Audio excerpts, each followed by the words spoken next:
We have to look at the landscape. Eddie took the whole of his MATCHROOM fighters from Sky over to DAZN.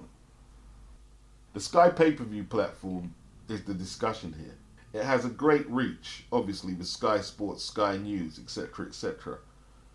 And it's arguably the biggest pay-per-view platform in the UK. It done 600,000 with Khan and Brook recently. I'd like to know what the Tyson Fury, Dillian White numbers were on BT after Frank done all that bragging that they were going to break AJ and Eddie's records. And we haven't heard anything. I mean, you wouldn't do all that bragging and beat the record and then stay quiet. There's a reason for that. They fell well short of the mark. Did they even get anywhere near Brook and Khan numbers? See, but Khan and Brook is a special fight compared to what's in today's UK market. You're talking about two guys who debuted in 2004 and have a long-standing rivalry. We grew up watching these guys as kids growing up. We saw them at domestic level, British title level, world title level, winning, losing.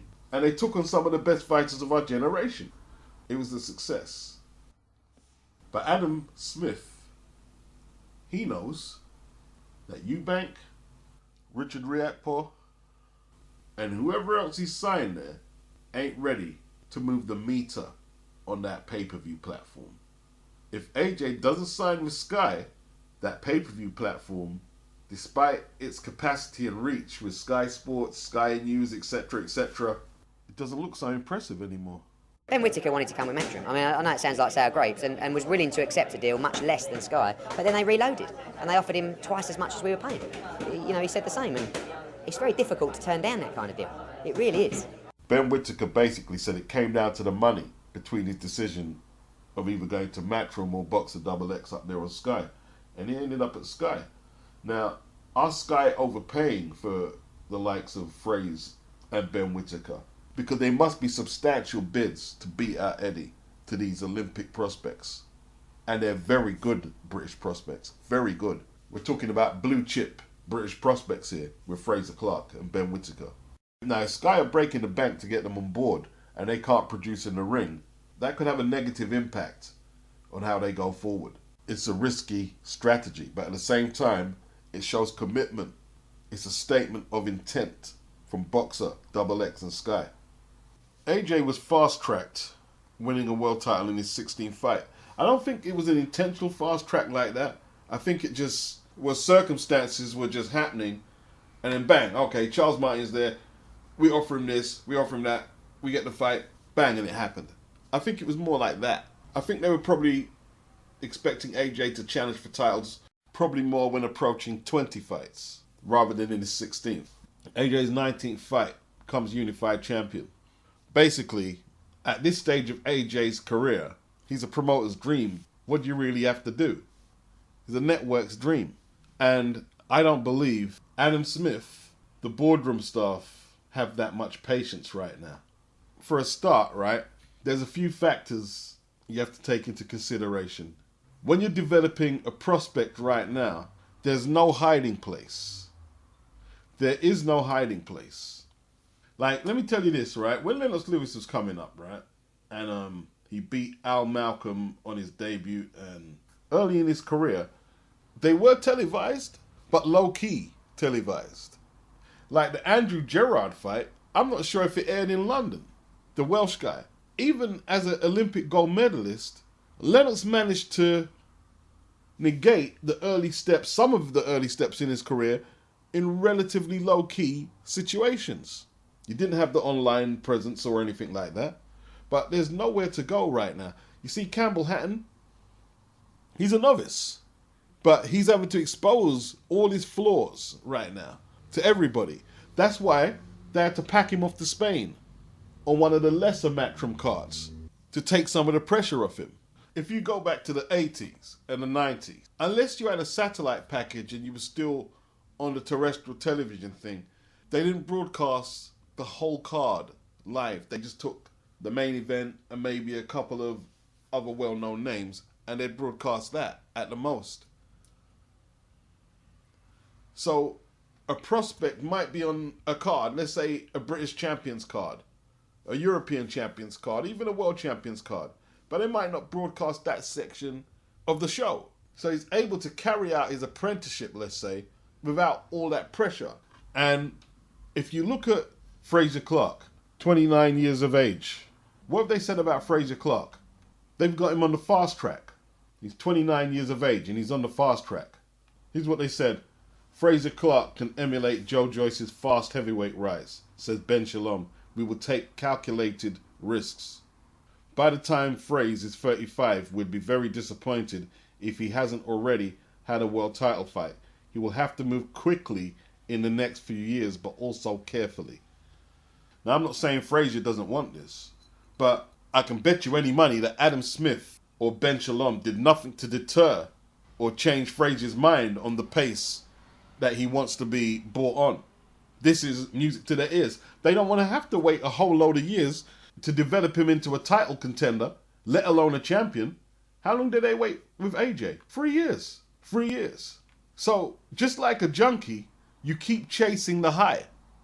You keep chasing the high. That's what you do. They did it once, and now there's an expectancy. Look at Ben Whittaker. Look what he's saying here. I want to take Dan Aziz's British title inside 5 fights. What's the rush? Because of what they did with AJ. There's an expectancy. Look at Kell Brook. Kell Brook turned pro in 2004 and didn't become world champion or get a world title fight till 2014. Now, that is an exceptionally long time.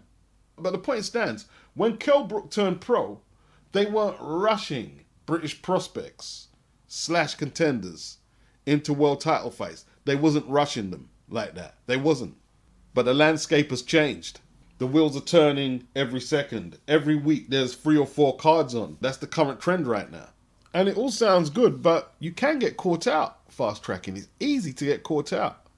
Like Daniel Dubois, for instance. A lot of people critique his opposition.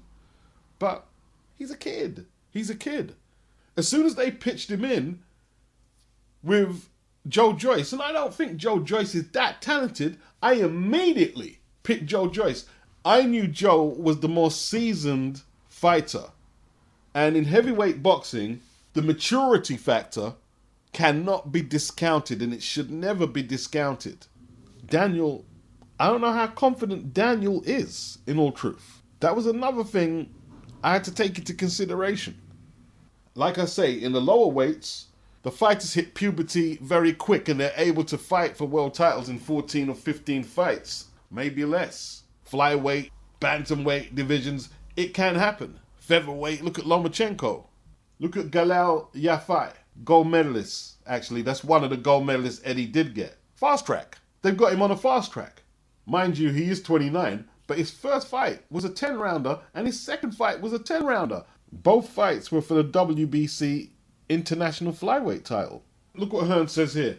Hearn has likened Yafai to Vasily Lomachenko and wants to fast-track him on a path to a world title fight as part of what he calls a lucrative promotional deal. They're saying here it took Joshua 9 fights in his professional career to fight over 10 rounds for an international title, and fellow gold medalist Liam Campbell, I think they mean Luke Campbell, 11.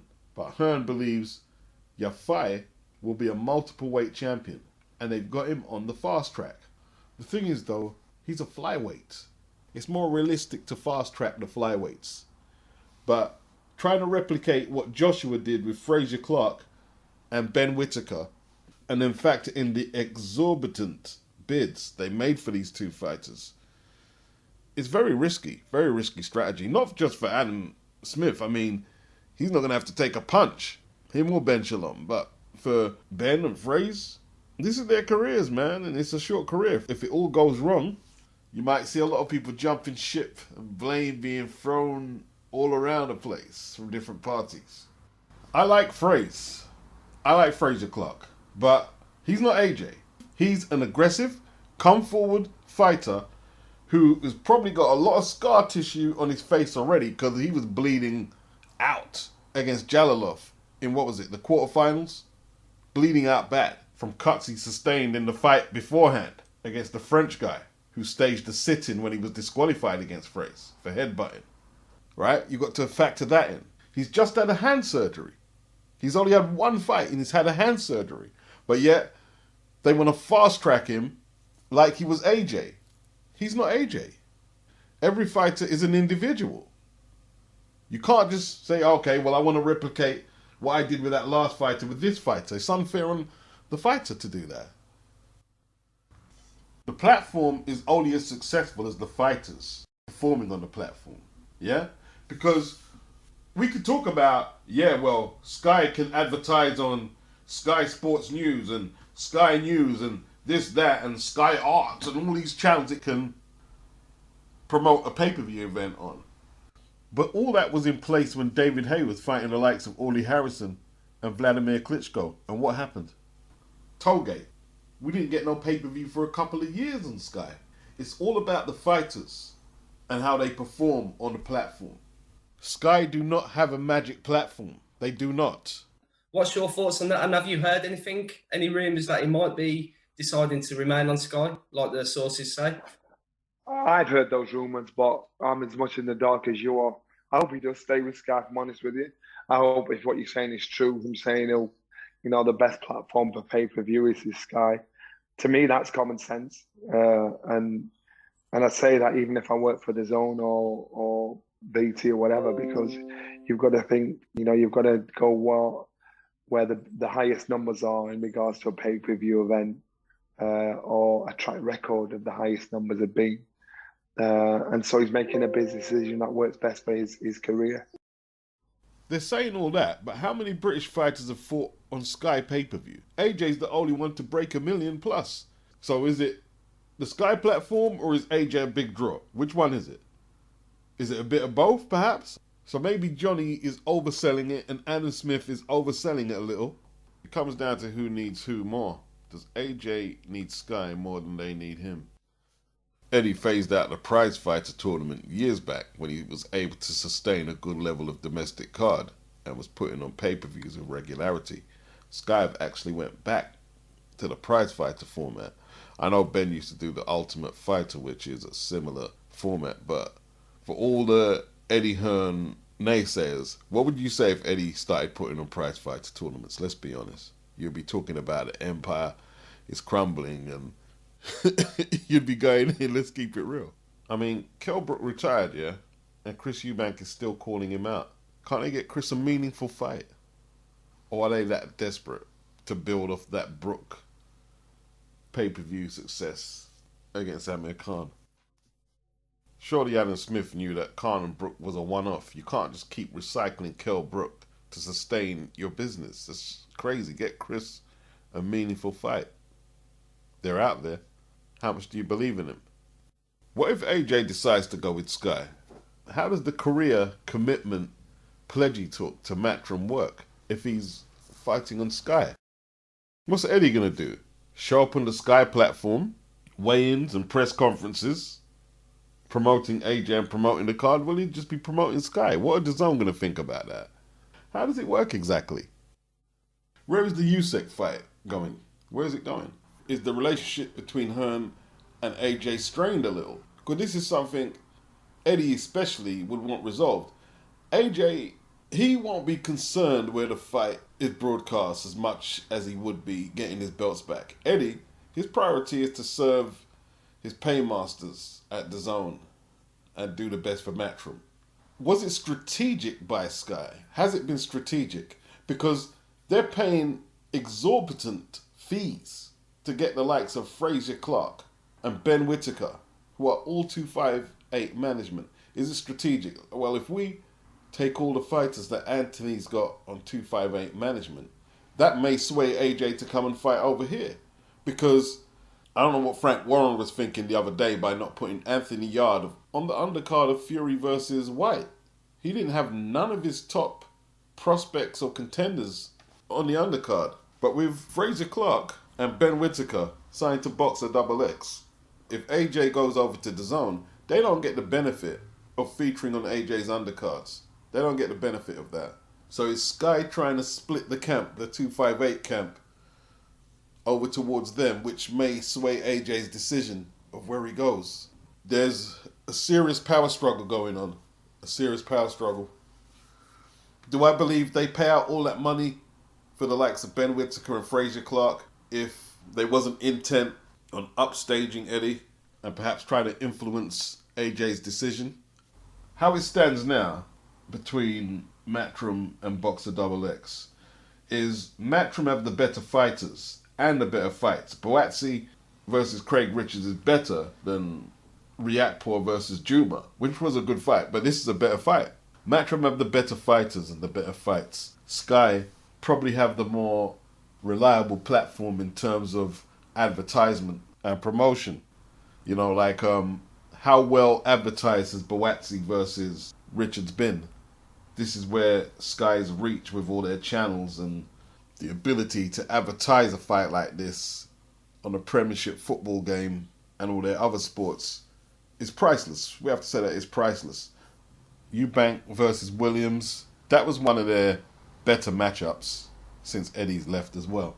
But they just don't have the fighters and the fights right now to take advantage of the advertising platform or the pay-per-view platform. They just don't have it.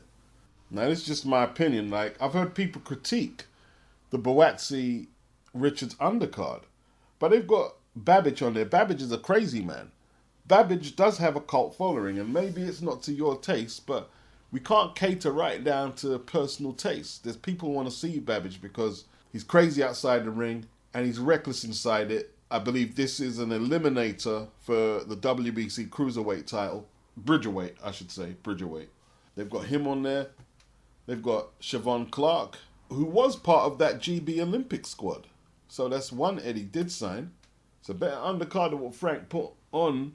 Is better than a lot of the undercards that Sky have put on so far.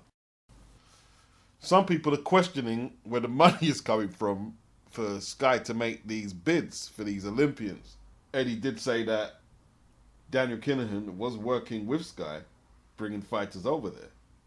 Fury, and Savannah Marshall. Yeah, I think all different scenarios. I mean, Lewis, I think he's doing one fight with Boxer.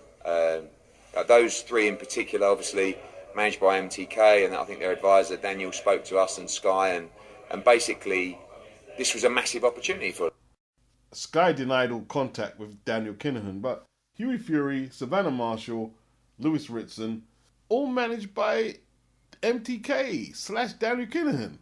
Or at least they were at that time there. Look, I don't know where the money's coming from. I will say this though.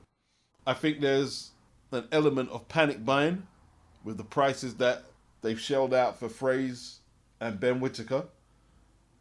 And maybe they got caught up in, oh, well, if Eddie's trying to get them, we must get them at all costs and stop Eddie, without actually looking objectively at the risk-reward. But that's their business. The competition is good. The competition is good. As for Eddie's empire falling apart and all these musings, well, let's address it like this, yeah? If you're hoping for his empire to fall apart, who really loses? The boxers lose. They lose fight dates. They have to consider second jobs or maybe third jobs. They can't train like they would like to train. They become inactive. They have to reset, looking to hook up with a new promoter in a new situation. The boxers lose, ultimately. But I guess, for those hoping it would hurt Eddie, they couldn't care less if the boxers are losing. I'm not going to do the accent. Okay, so this is not extensive research, not at all. But Ireland always had a healthy amateur scene. They have very good boxers at amateur level who did well, Euros, Olympics. I remember guys like Damien Denny against Darren Dyer for the Commonwealth Games. Darren won it. I remember my friend bigging up Darren because Darren came from Hackney like he did. And he knew Darren. And Darren won the fight. And Denny was a good amateur. And there was Michael Carruth, who won gold in Barcelona. Turned pro. And just like Damien, didn't make much of it at pro. Had a few good wins, had a good winning record, beat people like Chris Saunders so he could fight. But considering he was a gold medalist, it wasn't a spectacular pro career. But the pro scene in Ireland never took off like it did in Northern Ireland. Right, you go back to Rinty Monaghan, King's Hall, and apparently the Hippodrome was another one of the arenas. Barry McGuigan, King's Hall in the 80s.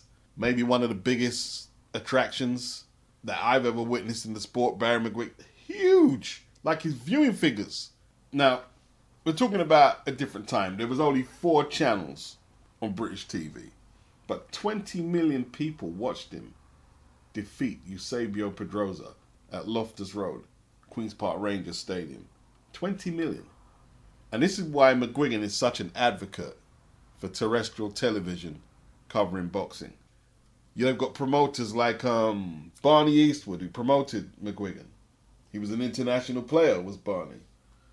You got guys like Dave McCauley. I remember when Dave handed Duke McKenzie his first L. Yeah. Dave put the beats on Duke. Duke done well to get through to the final belt. Dave McCauley had the 3 fights. Was it 3 fights with Fidel Bassa, the Colombian? Whew.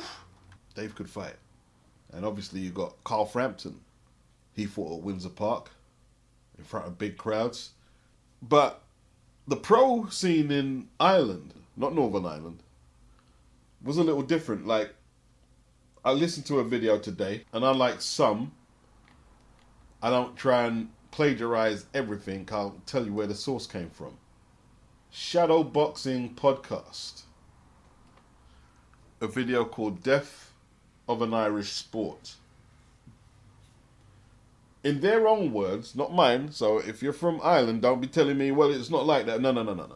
You go take it up with them, right? These are Irish sports writers and journalists who obviously have done their research and have knowledge of their topic.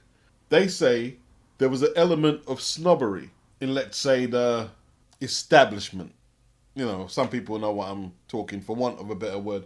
There was a bit of snobbery there, and they never really came to terms with pro boxing like that. At the Regency Hotel, where the shooting happened in 2016, where David Byrne was murdered, and, you know, Daniel Kinahan, he had some of his fighters about to turn up to the event. Gunshots were buzzing, and you've probably heard the story. One of the fighters at the weigh-in was Jamie Kavanagh. He was a lightweight. Now, he hasn't fought since the weigh-in. He hasn't fought since then, and most of his fights were away from home, so maybe the whole situation just turned him away from boxing.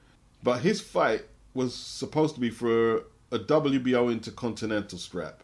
And his fight before that was at National Stadium, Dublin, promoted by Matthew Macklin.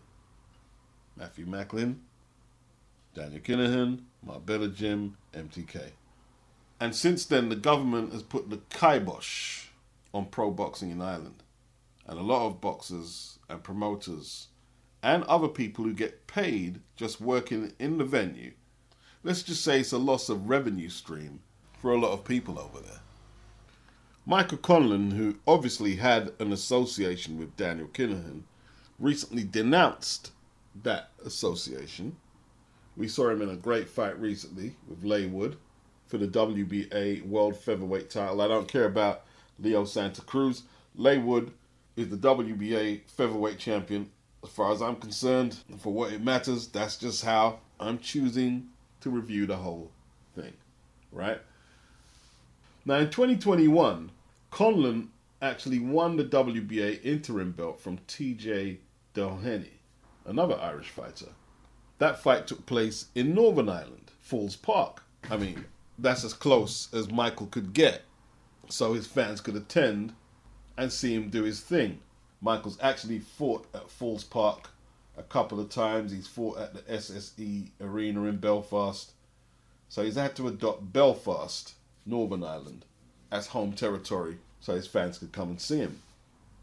Now, according to the Shadow Boxing Podcast, when he beat Doheny for the interim belt, the media in Ireland played down the achievement and didn't cover it in the glory that perhaps they wouldn't have if he didn't have the association with Daniel Kinahan. But things are changing ever since the American government upped the ante on Daniel Kinahan, putting a $5 million bounty on his and other affiliated syndicate members, and have basically marginalized his position to maneuver in boxing, things are changing. The Irish government have approached Eddie Hearn, offering Katie Taylor Croke Park Stadium. Now, I'm assuming that would be for the Amanda Serrano rematch. Now, if you're one of them weirdo dudes who hate on working class women going out there earning their money in an honest fashion, if you're one of them guys there, you're not going to like the numbers that Katie's going to put up in Croke Park, because she's going to sell it out. She's going to sell it out. She's a huge star over there. She hasn't been able to fight over there because of all explained in this vid.